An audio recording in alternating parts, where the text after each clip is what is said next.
Hey everyone, good morning. Happy Monday. I'm Susan Demas, the executive editor at Lincoln Square. And every Monday morning, I am joined by our executive producer, Sam Osterhout, and we will go over the weekend's headlines and what is coming up this week on Lincoln Square. So today I thought we'd talk about a few topics, Sam. There's, of course, Fox host Brian Kilmeade's comments about killing homeless people and his delayed apology. I think it's very interesting. I'm seeing more and more farmers expressing their angst about Trump's tariffs, although they don't seem to be blaming him for why they're suffering. And then we had a Republican congressman who is taking on Trump about being a lackey to Putin. Of course, this congressman only decided to do that after announcing that he'll be retiring in typical fashion. So, Sam, why don't we start with Kilmeade's comments that the best way to deal with homeless people who are struggling with mental health issues is by involuntary lethal injection or something, just kill them. Those were his words. I thought I had a graphic for that, but I did not. Yeah, I wonder about all of this. We've talked about, and there are a lot of big stories, Right.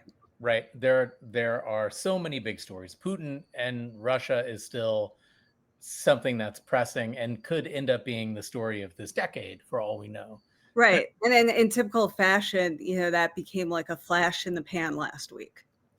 Right, exactly, and it'll pick back up. I assume Putin is not stopping. So we'll have to talk about that another time, I'm sure. But it feels like these stories are meant to kind of galvanize this base, and it makes you wonder what this base is made of. Euthanizing homeless people is abhorrent. Yeah. It Like is. we're literally talking about getting rid of the undesirables. I mean, we've been down this path before.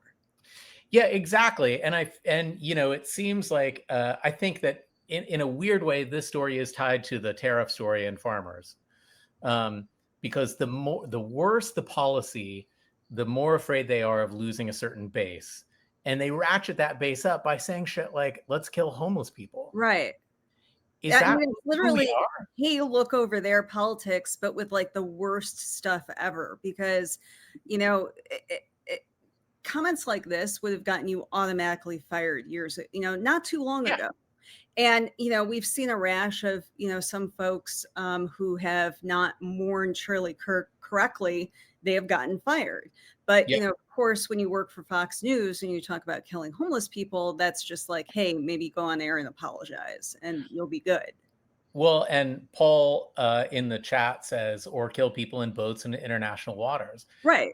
And this is the whole thing, when leftists were posting just quotes of Charlie Kirk's, Right. they were fired from schools, from media. I Right, mean, that these are, is completely Orwellian. Like, literally, you yes, cannot quote someone. you cannot quote someone.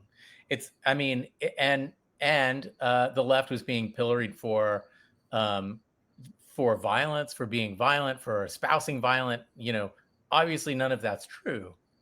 And yet on Fox, they're calling to kill homeless people, and their Hegseth and our military is literally killing civilians in With foreign countries. impunity. Yes. Right.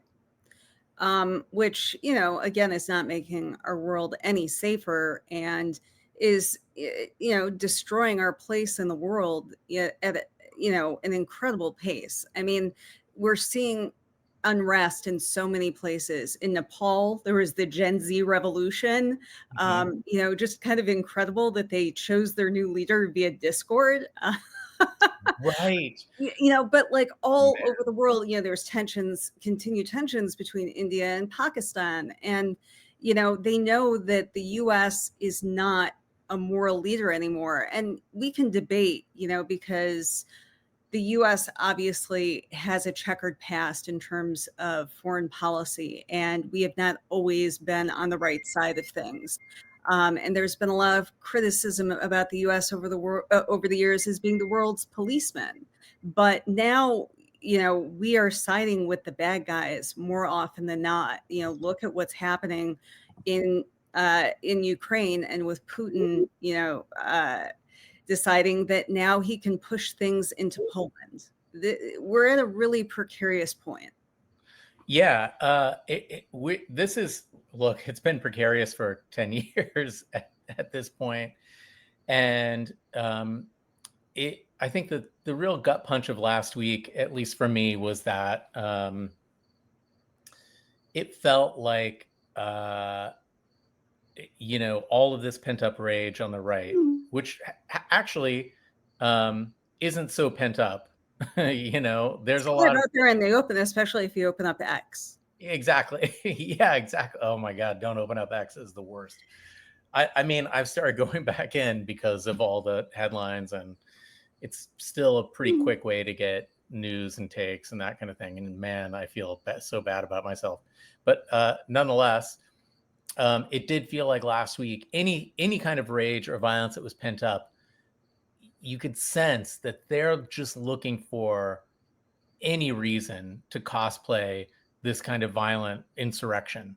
And to what end? Like, why have a civil war? Why? Like, why enact this violence? Why do these things? There's no logical or rational reason why violence would be an answer to any of our problems, right? Yeah. The problem is violence, then the solution is not more violence. No, absolutely not. We're a long ways away from the thoughts and prayers that we usually get whenever there is a mass shooting. Yeah. And in fact, on the tragic day that Charlie Kirk was killed, there was a mass shooting at a school in Colorado, which obviously fell to the wayside. And unfortunately, that is what we call Wednesday in this country. That's what we call Tuesday. These tragedies happen with so much frequency that unfortunately we have become kind of immune to the horror of it all. Well, yeah. And my wife and I were walking Roger, the dog, this morning, and who you can read about more in Winners and Losers. Yes, he is featured every week in my column today. Oh, Roger, he's got a little bow tie.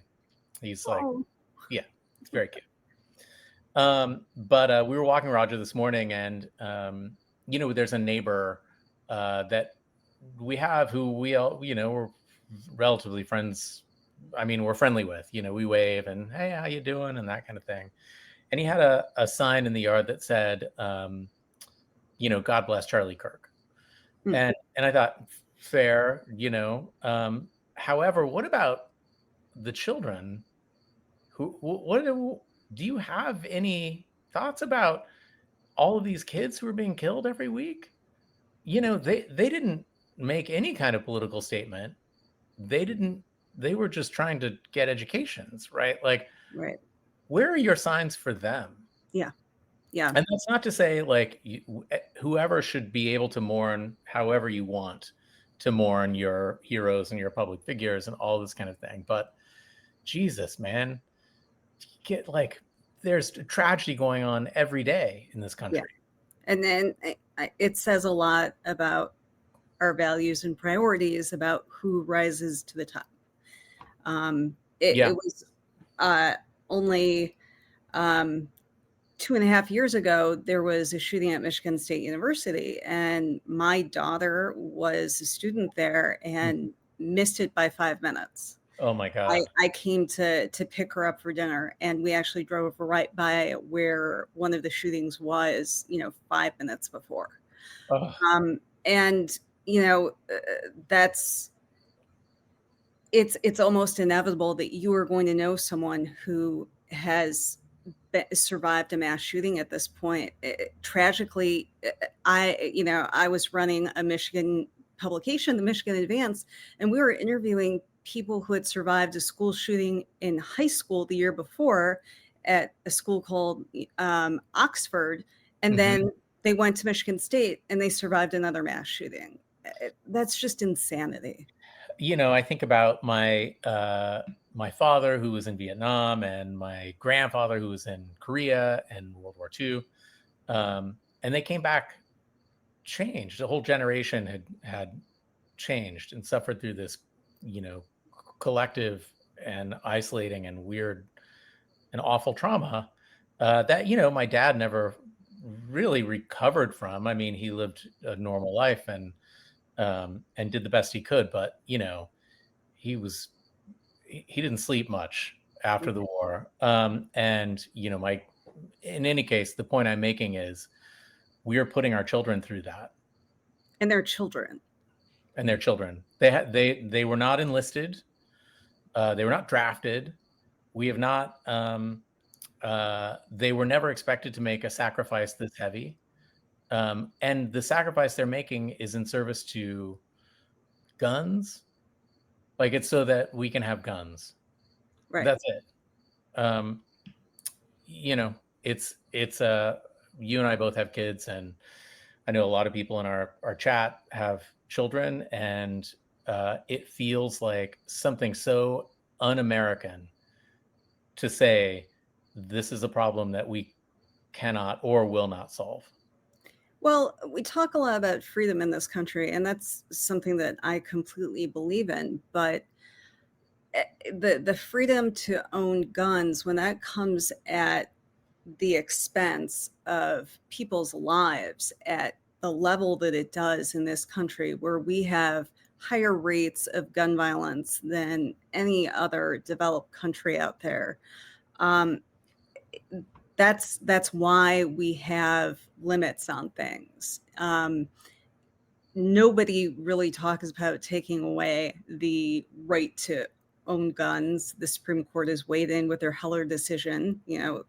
We understand that the right to own guns is in the Constitution, has been interpreted in a certain way. But we have seen in the past when we had an assault rifle ban that the rates of gun violence were a lot lower. Yeah. And there are just common sense limits on things like we have with so many other things in this country. And so it's one of those things that is really difficult to deal with, because you see all this polling and like 80-90% of people agree that we should have, certain common sense gun laws where there should be waiting periods and there should be red flag laws if, people have been violent. And this is all very popular. And yet the will of 90-80% of this country is continually put aside because the gun lobby is really good at what they do. Well, yeah, absolutely. And, I think the argument that like, well, it's not the guns, it's the people. Mm-hmm. And if it's the people, why are we giving these people guns? You know what I'm saying? Like, if people have mental illnesses and they're the problem, don't give them guns. Well, and, going to that argument, you've seen the Trump administration floating the idea that trans people shouldn't have guns because it's a mental illness. Right. And so they're willing to selectively call out as part of, their continuing campaign to demonize trans people. They can have their Second Amendment rights taken away on the grounds of mental illness. And yet people who are diagnosed with mental illness writ large, people who have been convicted of domestic violence in many states can still get guns. Yeah.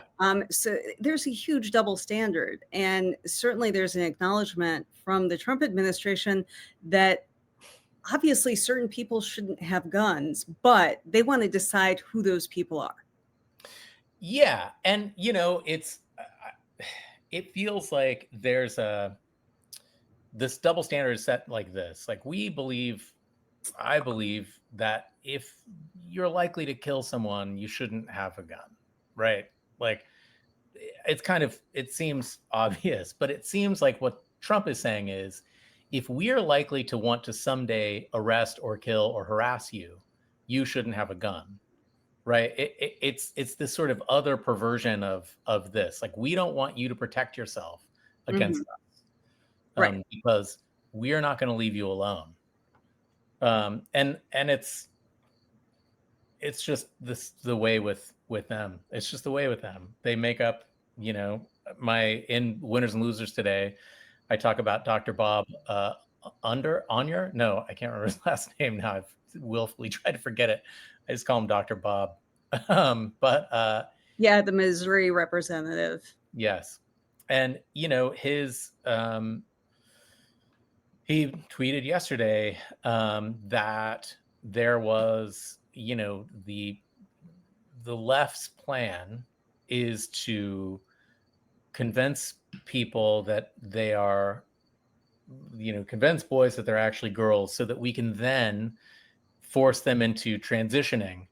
And the end goal of that is so that we can build a militia, which it feels like if you were going to build a militia, like a really inefficient and bad way to build that particular militia. It's just not, it's not rational, and it's not reasonable.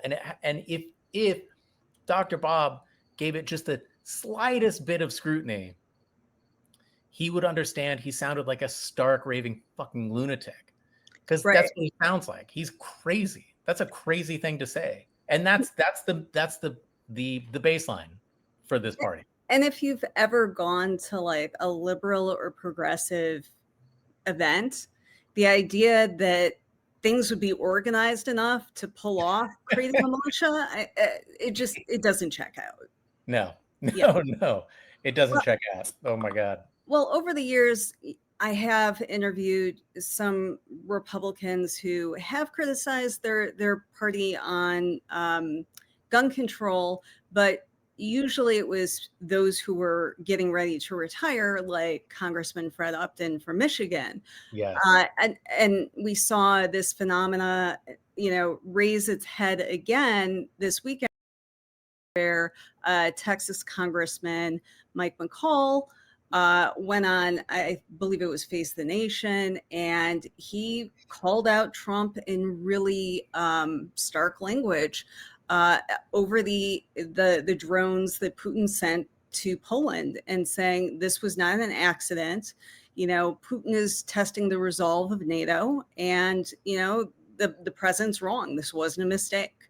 Of course, he also announced in that same interview that he would not be running for Congress again after 11 terms. It's always easier to find your bravery when you know that Trump is not going to try and primary you, which seems to be the greatest fear for Republicans in office.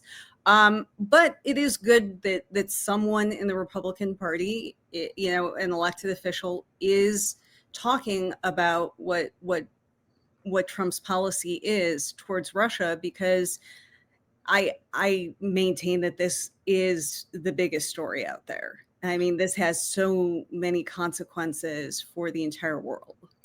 Yeah, I agree. And I think, he's got a lot of credentials. He's been around and he knows what he's talking about. And I think there are two parts of this that I find to be even bigger than just the fact that he's retiring. The first is that more expertise on the right is funneling out. Right. Right. In 16 through 20, we talked about the adults in the room, and they have left or are in the process of leaving. Yeah. And that's, that's not it long term. That's going to be terrible for their party. Right. Because people understand how government works, how foreign policy works, instead of folks that sound really good on Fox News. Yeah. Or who say, their issue is kids peeing in kitty litter boxes at school or something, Right. These people, he knows how this works.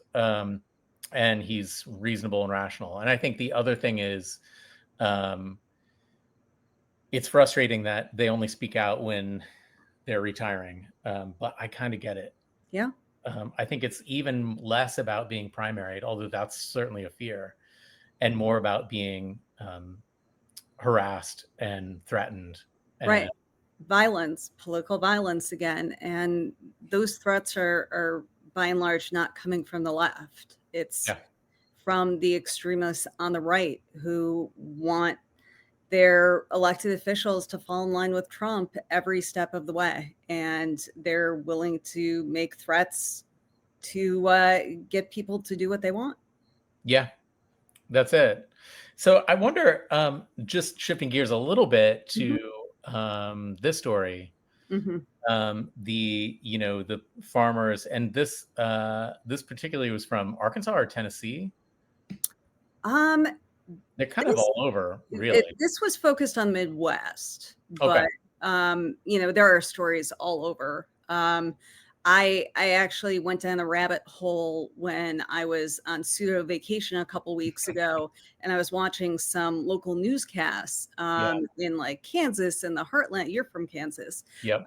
where they were covering farmers suffering because obviously that's a huge story. But as a journalist, I kept waiting for the punchline. Why is this happening? Why is the biggest question we have to answer? And we know why this is happening. It's because of Trump's tariff policies, but they would not say Trump. They would not tell people why this was happening. It's kind of like folks who are like, well, I know that global warming is happening, but we don't know why. Maybe it's God. Who knows? Nobody wants to point the finger about why, what we're all doing, what corporations are Right. doing to create this issue. And I there's just such a contrast in the way that the economy was covered under President Biden. It's just very stark because there was just a clear narrative. Inflation is going up. This is a huge problem for Biden politically. And there were a lot of quotes about people saying, yeah, it's Biden's policies. He did all this to you, and that's a very simple story. And clearly it was very powerful for the last election. But now it's like things are going bad, but who knows why? Yeah. Well, I mean, when Biden is in office, data is king, and when Trump's in office, it's all about intuition and guts. Vibes like, He but I vibes. still like the guy, so it must be something else. Yeah, Yeah. it's human nature. Nobody wants to Sure. admit that they're wrong. Yeah, that's something that we all fight with, but I think especially when you can find so much out there in the media ecosystem to support your priors, it's extremely easy to just keep doubling down. Well, I think there's a psychology behind this, and I'm paraphrasing, but when um, when you're trying to indoctrinate someone, if you can get them to take part in the crime or the bad behavior, you'll have them forever. Mm, When they are culpable, when they have skin in the game, then they will double down, rather than apologize and change their ways. yeah, And I think a lot of MAGA and Trump supporters have taken part in the racism. They've taken part in cheering on tariffs and going after the bad guys. This is their strategy. This is the yeah, plan. And Trump is their coach. And believe in the plan, believe in the plan, believe in the plan. yeah, And don't believe your own lying eyes, yeah, right? Don't believe that even though you know that these Trumps are killing you, right. it's not Trump's fault. Yeah, I mean, and the data is out there. The anecdotal stories are out there. Farm bankruptcies are up. And we saw this during Trump's first term with his trade war that wasn't nearly as extreme. But Yep. when you win rural voters by 40 percentage points, that means they're really invested in the Yes. president's agenda. Yeah. And it's, I know it's a cliche to say people tend to vote against their own best interest, but here we are. Right. I I wonder guess about that. it depends, like, what you define as your best interest. You would think that it would be your family being able to survive and put food on the table, but maybe you think your best interests are voting for the guy who's going to, round up immigrants because you think they're the problem. I also, I think there's a certain, uh, I don't know, a certain coziness that we've all, slumbered into. We're so rich and fat and happy, Yes. and we've never had to sacrifice for anything. Even if we think we have, we really haven't. We're Yeah. so soft. And I think there's humans, I mean, I don't want to go too deep down this rabbit hole, but I think humans are problem solvers. We're a collective species. We're social. We like to collaborate, and we like to do big things, and we're curious, and we like to solve things. But if you have no problems to solve, maybe you just make them. Yeah. Maybe you invent problems so that you have something to do. And Trump gave them a script. He's like, here's your problems. Right. Here's the things we need to do. And I feel like that's the long-term bet that Putin has made. And that's why he's spent so much time building up the bot farms and, getting us to fight with each other online all the time. And let's face it, a lot of us didn't need too much provocation to do that, because we all like to argue and feel right, feel morally superior. But I feel like his bet for America was on the worst of what we are. We are fat, lazy, and stupid. We are a country of excess. This is ancient Rome, and he can destabilize. He can play a role in destabilizing us, and certainly with a partner like Trump, that makes it all the easier. And that doesn't take away any of our personal responsibility, but all of us are subject to, these subconscious messages out there. There's a reason why advertising works. Yeah. Oh, for sure. Before we go, Yes. because I know we have to wrap up because we've got a really busy day here in Lincoln Square, but I did want to talk about our big special that will be coming up next week. Yes. And Sam, you are responsible for all of our specials. You are executive producer, and you're the reason why all of this works. So yeah, let's talk a little bit about that. Yeah, so we finally got that big purple check on Substack, and I think we're 6 months into this. We got before experiment. then, actually. I think And we're at month 5. yeah, it's crazy. It's so crazy. This has been just like the Wild West. And our audience has grown so massively, and you guys in the chat are incredible, and your comments are really something. So next Tuesday, we're going to put together a lineup of some of our favorite past guests, some of our favorite Substackers. We're going to introduce a couple of new shows that we have coming up, a couple of kind of big ones. Yeah, you're like going to want to tune in. Yeah, it's going to be kind of amazing.